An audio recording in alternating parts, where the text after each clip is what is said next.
నమ శివాయ. ఓం నమ శివాయ. ఓం నమ శివాయ. గురు బ్రహ్మ గురు విష్ణు గురుదేవో మహేశ్వర గురు సాక్షాత్ పరబ్రహ్మ తస్మై శ్రీ గురవే నమః. సద్గురు శ్రీ ప్రేమానంద స్వాముల వారికి నా సాష్టాంగ నమస్కారములు.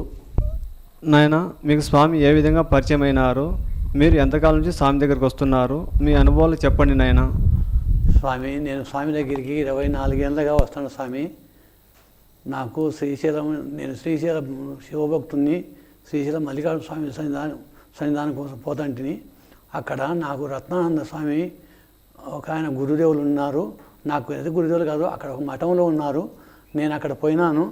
స్వామి, మీ దేవుడు నాయన అని నేను అడిగినాను. నన్ను స్వాముల వారు, నాది కడప నాయన అని చెప్పిన. స్వాముల వారు మహాంతరమైన గురువు, నీకు నైరుతిలో ఆసన్నమవుతున్నాడు.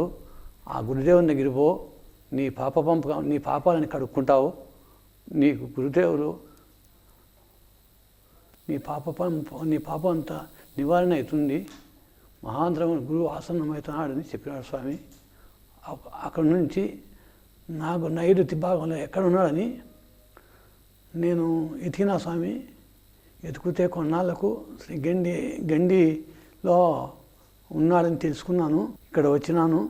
ఇక్కడ వస్తే నాకు స్వామివారు ఆసన్నమైనాడు. అప్పటి నుంచి నేను స్వామి దగ్గరికి అప్పుడప్పుడు వచ్చేవాడిని. కొద్ది రోజుల కల్లా స్వామి దగ్గరికి దగ్గర అయినాను. స్వామి ఉపదేశం వింటూ స్వామి వారి దగ్గర సేవ చేసుకుంటూ కొన్ని కాలాలు జరిపినాను.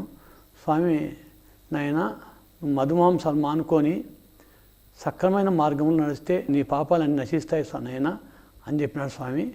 నేను అప్పటి నుండి స్వామి చెప్పినట్టు నా మధుమాంసాలు మానుకొని, నాలో ఉన్న చెడుగుణాలన్నీ మానుకొని, నేను ఒక పరధనం నా దగ్గర ఉండేది. పరధనం అంటే ఒక వ్యాపారిని నేను.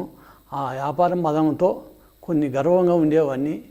స్వామి ఎప్పుడైతే నాకు ఈ నీతి మాటలు చెప్పినాడో ఆ అహంకార తత్వాలన్నీ ఎడనాడి స్వామివారిని పదే పదే స్వామివారిని ధ్యానించుకుంటూ స్వామివారి దర్శనాలు చేసుకుంటూ వారం వారం స్వామి దగ్గరికి వచ్చేవాడిని. కొన్నాళ్ళకు నాకు స్వామి గురుపదేశం ఇచ్చినాడు. ఆ గురుపదేశం వలన నా జన్మ పావనమైనది. నేను తరించిన స్వామి.